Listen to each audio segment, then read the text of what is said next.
अस्सलाम वालेकुम जी। हम लोग वापस आ गए हैं दोबारा। एवरी वीक हमारी कोशिश होती है कि हम बस आ जाएं। तो हम जो हमारा लास्ट टॉपिक था, जैसा कि आप लोगों को याद होगा, वो था प्राइमरी स्कूल से रिलेटेड, जैसे 4+ से लेके 11+ तक। अब हम आ गए हैं हाई स्कूल में, और हाई स्कूल की बहुत ही हाई डिमांड्स हैं और हाई होप्स हैं। तो बच्चे जब हाई स्कूल में जाते हैं तो हमारी क्या एक्सपेक्टेशंस होती हैं और उनकी क्या एक्सपेक्टेशंस होती हैं। तो मुझे लगता है टीन एज और हाई स्कूल है ही ज़्यादा ट्रबल का नाम। मतलब आप बच्चे ये सोच रहे होते हैं कि बस अब हमने तो स्कूल पढ़ ही लिया है, यहाँ पे सिर्फ हम इंजॉय करने आए हैं। मोस्ट ऑफ द किड्स, हम बात करते हैं मोस्ट ऑफ द किड्स की, नॉट एवरीवन। तो उनको ये होता है कि बस अब हम जो है ना, हमें दुनिया भर की आज़ादी मिल गई है। अब हम माँ बाप ने हमें छोड़ना और पिक एंड ड्रॉप भी खत्म हो गई है उनकी। अब हम खुद आएंगे, we are grown up adults now. उनके दिमाग में ये चल रहा होता है। और इस एज में शनीला, जो स्पेशली एज है 16, 17, 18, ये अराउंड दिस, एक साल आगे भी और एक साल पीछे भी बच्चे जो है, इवन मैं अपने आप को भी सोचूं तो जब हम इस एज में थे तो हमें लगता था हमारे पेरेंट्स को कुछ नहीं पता।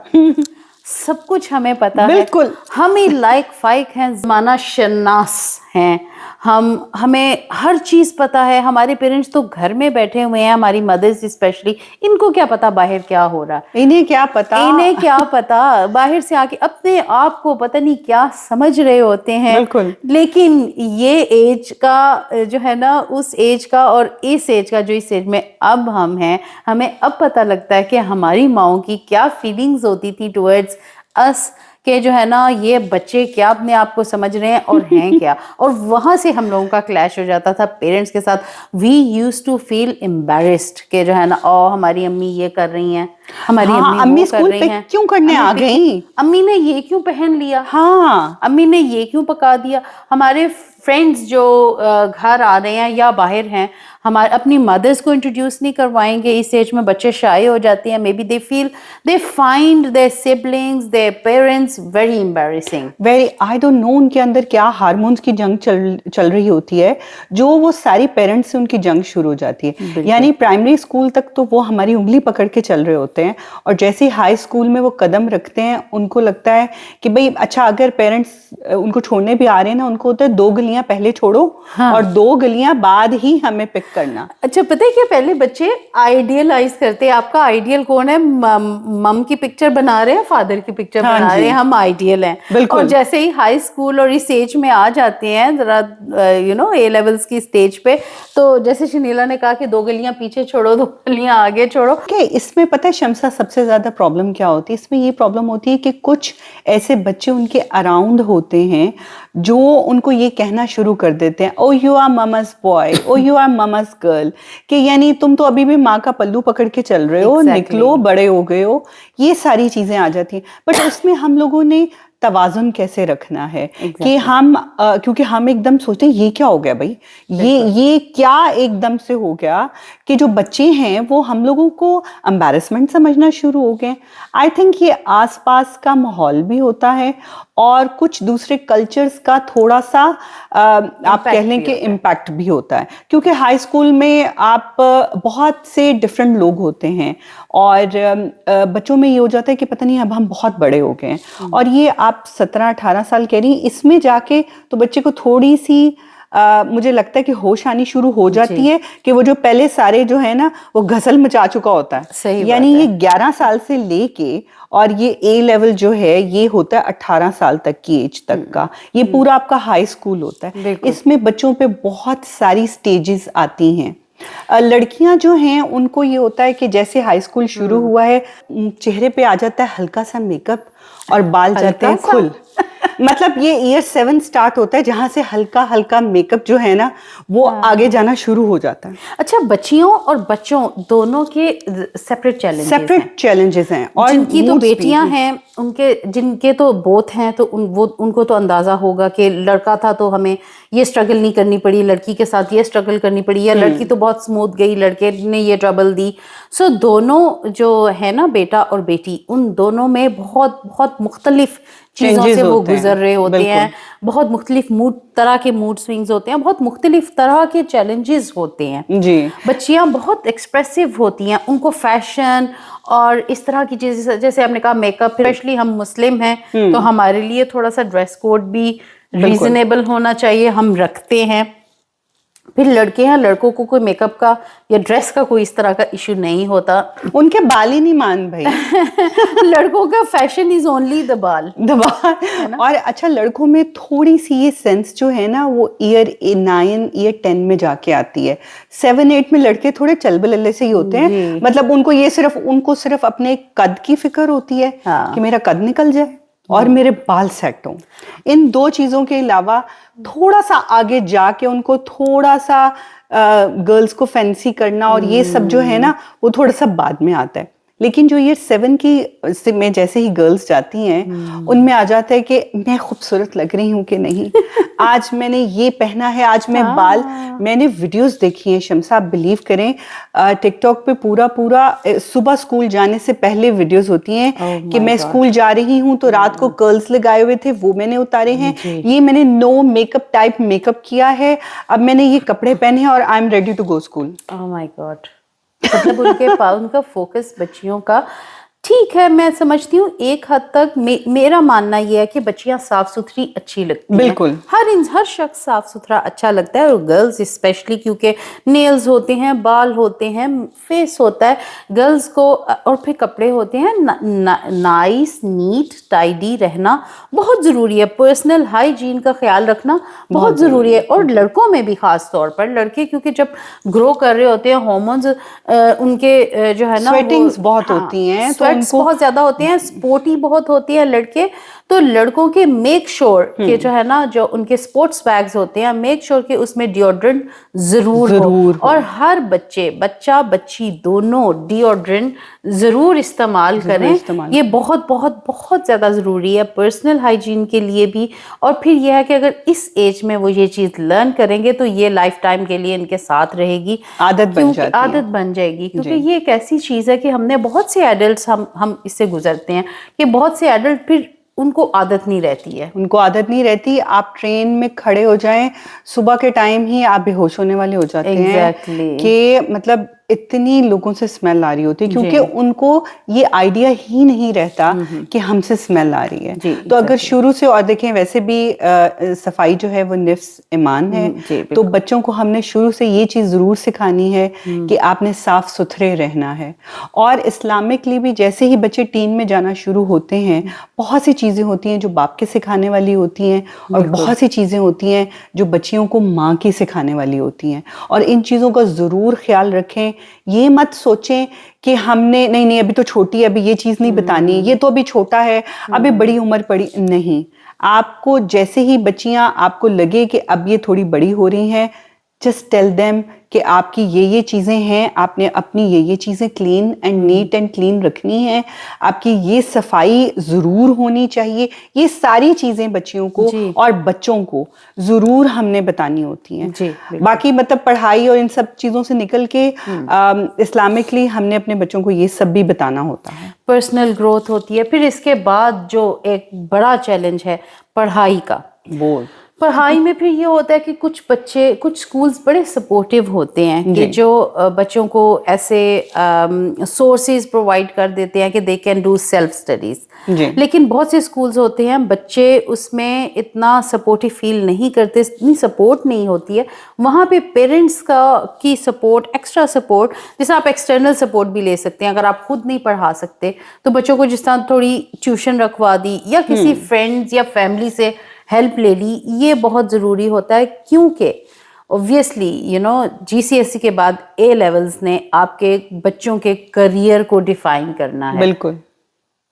हम लोग क्योंकि होता ये है कि हम ये समझते हैं कि अभी तो ईयर 7 ईयर 8 शुरू हुआ है, जी। तो अभी तो हमारे पास बहुत टाइम है, जीसीसी आने में बहुत टाइम है, हम देख लेंगे हो जाएगा, और बच्चे भी बहुत रिलैक्स हो जाते हैं। लेकिन आपने बच्चों को शुरू से ही कोशिश करनी है कि वो टॉप ऑफ द गेम रहें, क्योंकि सही। स्कूलों में क्या होता है कि वो लोग सेट्स बना देते हैं। अब जो स्टेट स्कूल हैं उनमें शुरू से ही उनका एक ये मोटिव होता है, या वो ये देखते हैं कि जो बच्चे जो हैं बहुत अच्छा ब्राइट हैं, ब्रिलियंट बच्चे हैं, वो टॉप सेट में आ जाते हैं, और उनको होता है कि अच्छा इन्होंने ही हमारा रिजल्ट जो है वो प्रोड्यूस करना है, बिल्कुल। तो इन पे ज्यादा से ज्यादा मेहनत की जाए। स्कूल्स बड़ी स्ट्रेटजी गेम्स खेलते बिल्कुल, हैं। बिल्कुल। और टॉप ऑफ द गेम जो बच्चे होते हैं, जो अच्छे लायक बच्चे हैं, जिनके जी। ऊपर पेरेंट्स ने मेहनत की होती है, वो उनके ऊपर और ज्यादा मेहनत करते हैं, उनका फोकस उन्हीं के ऊपर होता है। और अगर आपका बच्चा थोड़ा सा लोअर सेट में है या बॉटम सेट में है, तो वो तो उन स्कूल्स की होप नहीं होते कि ये बच्चे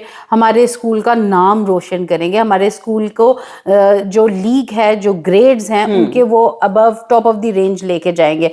उन्होंने 5 स्टार नहीं दिलवाने हैं उनके स्कूल की रेटिंग को, तो उन बच्चों पे इतना फोकस नहीं, स्पेशली वो पेरेंट्स जिनके बच्चे थोड़े से बॉटम मिडिल या बॉटम bottom ग्रुप में आते होते हैं। हैं। हाँ जी। तो उनको चाहिए कि वो कोशिश करें कि स्कूल को पुश करें, जी। और घर में भी उन बच्चों के ऊपर फोकस करें। ये एज पेरेंट्स, अच्छा पता है शरीरा क्या होता है कि हम लोग बच्चे को जो है ना बचपन से जब पैदा हुआ और फिर प्राइमरी और हाई तक, प्राइमरी तक हम बहुत ज्यादा ख्याल रखते हैं, पैदाइश से लेके प्राइमरी तक सारा हम प्लान ये वो, पता नहीं क्यों हम भी बस्ट आउट हो जाते हैं, रिलैक्स हो जाते हैं कि जैसे ही हाई में आया हम थोड़े से रिलैक्स हो जाते हैं। आई और उसके थिंक बाद बच्चों की वजह से भी होता है, बच्चा क्योंकि इंडिपेंडेंट भी तो हो बच्चा जाता है ना। इंडिपेंडेंट होने की बहुत कोशिश करता है। हम लोग ईयर 7 बड़ा स्ट्रगल वाला ईयर होता है, जिसमें हम बच्चे को इधर खींच रहे होते हैं, बच्चा जो है वो यो की तरह आगे जा रहा होता हाँ, है, ये बहुत कुछ हो रहा वो होता है, पर निकाल रहा होता है, आजादी चाहता है वो। बिल्कुल। तो फिर हम आहिस्ता आहिस्ता फिर हम कहते हैं कि ठीक है बस छोड़ दो इसको इस पे ना। लेकिन आप ठीक है उनको आप अच्छा इसमें बहुत सा ये भी होता है, क्योंकि मल्टीकल्चर स्कूल होते हैं, तो बहुत से फ्रेंड्स होते हैं जिनका ये होता है कि चलें भी वीकेंड्स पे, या फ्राइडे आज वीकेंड है तो स्कूल के बाद हम फलाने फलाने जगह जा रहे हैं, ठीक है। तो अब हमने तो अपने बच्चों को ये रखा कि नहीं बेटा, जब तक आप थोड़े मैच्योर नहीं होते तो आपने विदाउट एडल्ट नहीं जाना। जी। शुरू से यही इंस्ट्रक्शंस थी। अब उसकी वजह से क्या होता है कि उनकी फ्रेंडशिप्स नहीं बनती, क्योंकि बहुत से बच्चे इंडिपेंडेंट जाना चाहते हैं। अगर मेरे साथ खुद के साथ समटाइम ये हुआ कि मैंने बोला कि ठीक है बेटा आपने जाना है, आपके और फ्रेंड्स आ रहे हैं, अगर वो विदाउट एडल्ट हैं कोई मसला नहीं, I will go with you, I will be behind, I will not be on your head, या मैं साथ साथ नहीं होंगी, I will just keep an eye कि एवरीथिंग इज फाइन, सब ठीक है, कोई आपको तंग नहीं कर रहा, कोई आपको मग नहीं कर लेता, मतलब इस तरह की चीजों हम यही चीजें होती है, या आप शरारती नहीं हो रहे हो। बेसिकली वो ये एज है ना शनीला कि आपने पेरेंट्स ने बच्चों को फ्लोट करना है, बिल्कुल। उनको सिखाना है अकेले फ्लोट करना, अकेले जिंदगी में चलना, दुनिया में चलना, मतलब राइट लेफ्ट आप अकेले कैसे डील करोगे, पब्लिक डीलिंग कैसे होगी। तो ये ईयर 7 हाई स्कूल का जो पीरियड है उसमें पेरेंट्स ने, ये बहुत ज़रूरी होता है कि वो प्रॉपर गाइडलाइन दें, पेरेंट्स जो है ना उनकी प्रॉपर गाइडेंस हो, और वो अपनी गाइडेंस के अंडर जो है ना बच्चों को स्मूथली फ्रीडम भी दें, ठीक है, उनको रिस्ट्रिक्ट भी ना करें, बाउंड भी ना करें। बहुत से बच्चे बाउंस बैक कर जाते हैं, बिल्कुल। जिस तरह बच्चियों के ऊपर हम कल्चरली एंड रिलीजियसली भी थोड़ी सी एक्स्ट्रा स्ट्रिक्टनेस कर देते हैं, ऑब्वियसली उनकी जाती अपीयरेंस या उसकी वजह से हम कहते हैं अब तुम थोड़ा पर्दे में आओ, ये करो, बहुत अच्छी बात है, कवर्ड कपड़े पहने, कवर्ड कपड़े जरूर पहने, अपने रिलीजन को, अपने कल्चर को जरूर हमें पता चलना चाहिए कि वी आर डिफरेंट, हम किस कल्चर से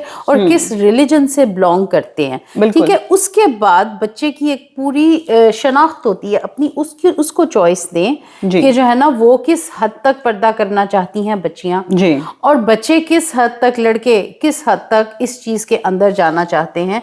एक हद तक जरूर हमें अपना कल्चर और रिलीजन बच्चों को सिखाना है, और फिर दुनिया में किस तरह उन्होंने चलना है। अच्छा, अब इसमें मैं थोड़ा सा ये भी कहती जाऊंगी कि जो सोशल मीडिया और मोबाइल है ये भी बहुत बड़ा एक किरदार अदा करते हैं बच्चे की हाई स्कूल में।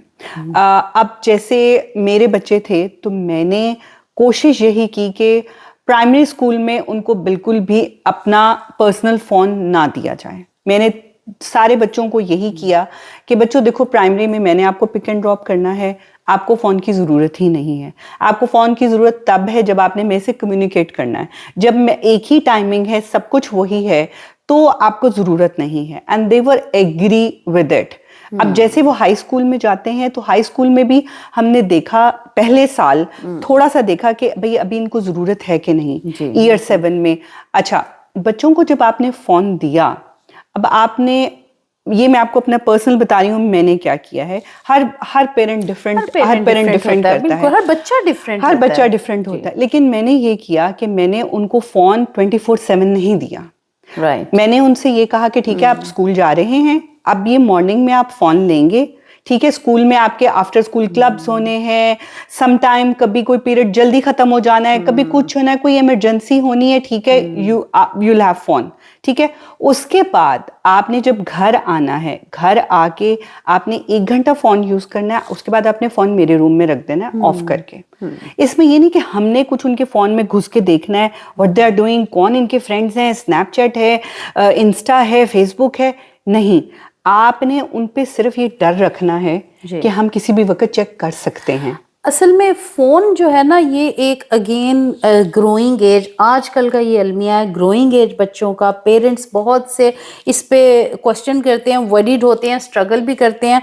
हर पेरेंट मुख्तलिफ है। कुछ पेरेंट्स का मानना यह है कि फोन नहीं देना चाहिए, कुछ पेरेंट्स कहते हैं कि फोन देना चाहिए और बिल्कुल अनलिमिटेड दे देना चाहिए। तो ये मैं समझती हूँ कि हर बच्चा, हर फैमिली का एक डिफरेंट होता है। क्योंकि मैंने ये, हाँ जी, मैंने ये देखा कि जब 24/7 बच्चों के पास फोन होता है ना, फिर उनकी कोई सोने की रूटीन नहीं रहती। फिर अगर मैंने उनको बेड में टक इन किया है कि आपने 10 बजे सो जाना है सारे काम फिनिश करके, तो अगर तो मैं लाइट बंद करके चली गई हूँ तो वो फोन निकालेंगे और फिर फोन पे लग जाएंगे। तो इससे बेहतर है कि आप, ठीक है, आपने फिर जब बच्चे स्कूल से आए, आपने फोन उन्हें कहे जी रख दें आप, और फिर बीच में आप उनको 1 आधे घंटे के लिए फोन दें कि now this is your free time, now you can use your phone. और फिर आपने सोने से पहले जो है ना, वो फोन आपने प्लीज बेटा बंद करके मेरे रूम में रख दें। अच्छा शनीला, मैंने ये देखा कि ये जो एज के बच्चे हैं ना जी, टीनेज स्टार्ट हो रही है और टीनेज के जितने बच्चे हैं, इसमें अगर पेरेंट्स जो है ना कम्युनिकेट प्रॉपर करते हैं ना, आपने बच्चों को कुछ बता दिया है ना सीरियसली, उन्हें सीरियस नोट, तो बच्चे समझते हैं। ये बात नहीं है कि बच्चे नहीं समझते, एक्सेप्ट दोज लाइक कुछ केसेस, लेकिन मैं ओवरऑल जनरल बात करती हूँ कि बच्चे समझते हैं। अगर आपने फोन देखें, फोन के हमें नुकसानात प्रोबेबली ज्यादा ही नजर आ रहे होते हैं बच्चों में, इतनी एज के बच्चों में, लेकिन उसमें फायदा ये है, मैंने ये देखा है कि 99% बच्चों के पास फोन होता है। ये जरूरी नहीं है कि कोई नेगेटिव इम्पैक्ट आ रहा है, पॉजिटिव इम्पैक्ट्स भी बहुत ज्यादा होते हैं। होमवर्क पूछना होता है, आपने कोई टाइम शेड्यूल पूछना होता है, किसी टीचर के बारे में बात करनी होती है। अच्छा, तो इसी तरह जब आपका ताल्लुक, वास्ता, रवाबित रहती है तो आपकी दोस्ती भी अच्छी होती है, आपका पेयर भी बन जाता है। क्योंकि इस एज में देखिए, प्राइमरी स्कूल में फिर भी मेरा ख्याल है दोस्ती इतनी मैटर नहीं करती, लेकिन इस एज में बच्चों का पेयर होना, दोस्ती होना भी एक बहुत बड़ी बात है। ये एक बहुत बड़ा टॉपिक है, एक बड़ा हॉट टॉपिक है कि बच्चों का रोते हुए आ रहे होते, स्पेशली गर्ल्स को तो बहुत प्रॉब्लम्स होती हैं। लड़के जो होते हैं वो बहुत इजी गोइंग होते हैं, आज इधर दोस्त है तो कल उधर है, तो जिसके उसके साथ फुटबॉल खेल लिया, नहीं खेला, ये कोई बात नहीं, दूसरे के साथ खेले।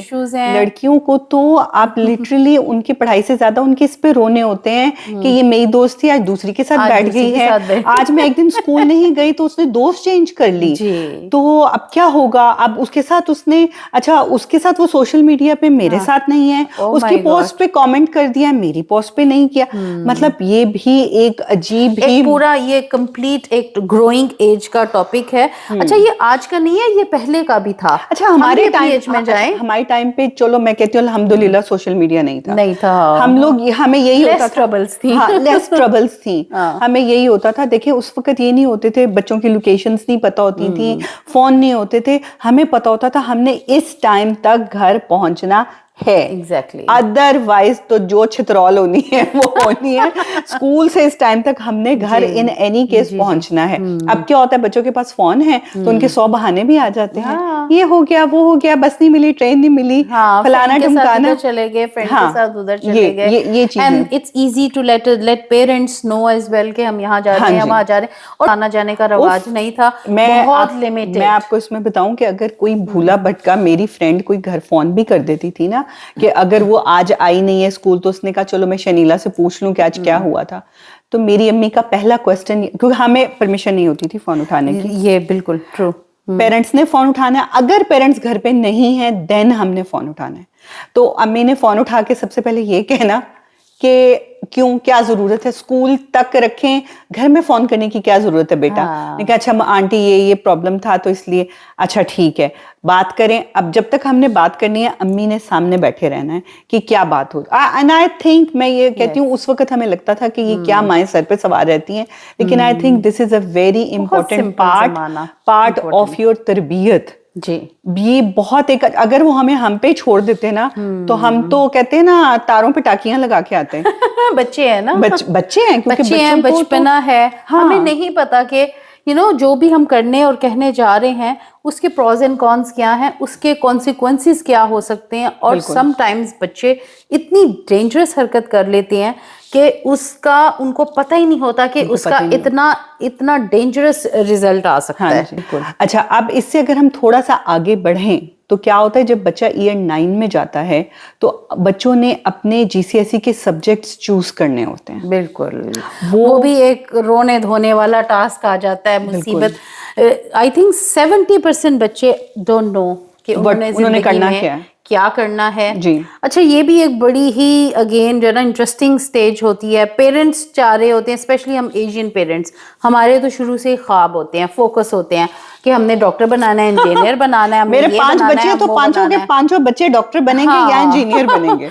तो एक वो चीज होती है, लेकिन यह है कि आजकल का जो प्रेजेंट जमाना है, करंट जमाना चल रहा है, उसमें आई थिंक अब हम जैसे पेरेंट्स भी बच्चों को फ्रीडम देते हैं कि क्योंकि स्कूल्स में बहुत ज्यादा फोकस किया जाता है इस बात पर कि do what you want, do what you like, choose what you really happy with. तो उस चक्कर में जो है ना फिर समटाइम्स स्ट्रगल कर जाते हैं। बिल्कुल। लेकिन मैं समझनी, डू यू एग्री कि इस बात से कि एंटायरली बच्चे के ऊपर छोड़ देना चाहिए कि वो चूज करे? नहीं, आप बच्चा आपको बताए जरूर कि मम्मा या डैडी मैं ये करना चाहता हूँ, फिर हम लोग मिल के उस पर डिस्कशन करें कि चलो बेटा आप ये करना चाहते हो, आप ये सब्जेक्ट रखना चाहते हो, अच्छा आपके माइंड में क्या है, what you will gain out of that, आपके माइंड में क्या चल रहा है, आप क्या बनोगे, क्या होगा, उससे बैठ के डिस्कस करें, फिर उसको बताएं इसके फायदे नुकसान क्या हैं, इसमें आपका स्कोप इतना ज्यादा है नहीं है।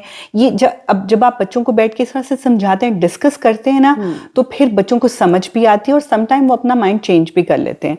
लेकिन अगर आप ये जरूर याद रखिएगा कि अगर आपने अपनी बात ही ना से शुरू की है ना, नहीं तुम ये नहीं कर सकते, बच्चे का माइंड वो नहीं सुन के ना वहीं पे ब्लॉक हो जाता है, वो ब्लॉक हो जाता है, वो उसके बाद कोई बात चलना शुरू कर वो उसके बाद आपकी कोई बात उसके माइंड में रजिस्टर ही नहीं होगी। तो हमने कोई भी बात नहीं से शुरू नहीं करनी, हमने कहना है अच्छा बेटा आप ये करना चाहते हैं, चले हम इसको डिस्कस करते हैं, इसमें क्या अच्छा है क्या बुरा है। अब इसमें ये नहीं कि सिर्फ सब्जेक्ट्स को लेके दुनिया के हर एक का डिसीजन, हर चीज में अगर आपको लग रहा है कि आपका बच्चा अच्छी सोसाइटी में नहीं है, उसके फ्रेंड्स कुछ अच्छे नहीं आपको नजर आ रहे, तो आपने ये नहीं कहना कल से तुमने इस बच्चे से नहीं मिलना। वो कहेगा क्यों ना मिलूं, क्या मसला है, क्यों, मतलब उसके 100 सवाल होते हैं। तो ये चीज पे भी नजर रखें, बिल्कुल ही एकदम से ओवर रिएक्ट नहीं करना चाहिए। आप सिचुएशन देखें, अपनी तरबियत को देखें, अपने बच्चे को देखें कि आपका बच्चा किस किस्म की पर्सनैलिटी का मालिक है, आपने कैसी पर्सनैलिटी उसकी बनाई है। बिल्कुल। तो फिर आप जाके उसके अकॉर्डिंग उसको रिएक्ट करें। ये चीजें होती है। और समटाइम्स देखें, हमें भी मशवरे की जरूरत होती है, समटाइम्स बच्चे हमें बेहतर मशवरा दे रहे होते हैं। मैं बहुत दफा होता है मैं यही सोच रही होती हूँ कि अच्छा इस बच्चे ने मुझे इतनी अच्छी बात बता दी है जो मेरे माइंड में नहीं आई थी। अच्छा आजकल ना सोशल मीडिया से और इन चीजों से बहुत सी ये चीजें भी आ गई हैं कि बच्चे उठ के ये कहते हैं oh I want to be a content creator Of- या फिर yes. YouTuber, Yeah. तो फिर बंदा सोचता है यार इसमें तुम्हारा क्या स्कोप है, what you will do with it. I think Sharila, मुझे ये लगता है कि ये जो आजकल जो सोशल मीडिया के ऊपर जो भी यूट्यूबर या कंटेंट मेकर, ये जो भी चीजें हैं, मेरे ख्याल में सबको ये एज ए हॉबी लेना चाहिए। हाँ जी बिल्कुल, ठीक है, ये this can't be a main profession. ये आपको feed नहीं कर सकता, आपकी family को feed नहीं कर दिस सकता। Can be main profession only for very very rare people, like you know one in millions जी। Probably, I can say. बिल्कुल तो बिल्कुल। उसमें थोड़ा सा केयरफुल रहें, थोड़ा सा ध्यान रखें कि हर बच्चा बन सकता है, लेकिन ऐसे हो भी जिस तरह यू नो पहले ये होता था कि आप अगर इंजीनियरिंग की डिग्री कर रहे हैं तो उसके साथ आप फोटोग्राफर भी हैं, आप पेंटर भी हैं। बिल्कुल। पेंटर फोटोग्राफर ठीक है, ये एक एज ए हॉबी भी आप प्रोफेशन रख सकते हैं। हाँ जी, क्योंकि इस तरह से अब जैसे आप देखें कि बहुत सारे एक्टर्स हैं, उनके पास एक प्रॉपर डिग्री होती है, कोई इंजीनियर है, किसी ने इकोनॉमिक्स में, किसी ने बैंकिंग में, इस तरह से डिग्रीज अपनी करके रखी होती हैं जी, कि बिल्कुल। देखें अदाकारी जो है वो फॉरएवर तो रहनी नहीं है, आपका एक रूज आएगा, उसके बाद एक जवाल भी आएगा, तो ये हमें फुल लाइफ के लिए तो हमें फीड नहीं करेगा। Exactly. तो आपकी स्टडी पूरी होनी चाहिए, ये बहुत जरूरी है। बिल्कुल। और ए लेवल के सब्जेक्ट्स चूज करते हुए बच्चे बहुत ज़्यादा कंफ्यूज होते हैं। इसमें बच्चों को ये होता है कि अब हमने क्या बनना है। इसमें कुछ 4-5 ऐसे सब्जेक्ट्स होते हैं कि अगर बच्चे वो रख लें तो उसके आगे से बहुत सारी Wide options होती बहुत वाइड ऑप्शंस होती हैं। They can do as much as you can think. Like उसमें अगर आपका बच्चा इंटरेस्टेड है मैथ में, तो मैथ आप जरूर रखें बच्चा ए लेवल में साथ। तो इसके साथ अगर आपका बच्चा बैंकिंग में जाना चाहता है तो इकोनॉमिक्स जरूर उसको रखवाएं। अगर वो आईटी में जाना चाहता है तो उसके साथ में कंप्यूटर साइंस जरूर रखवानी है।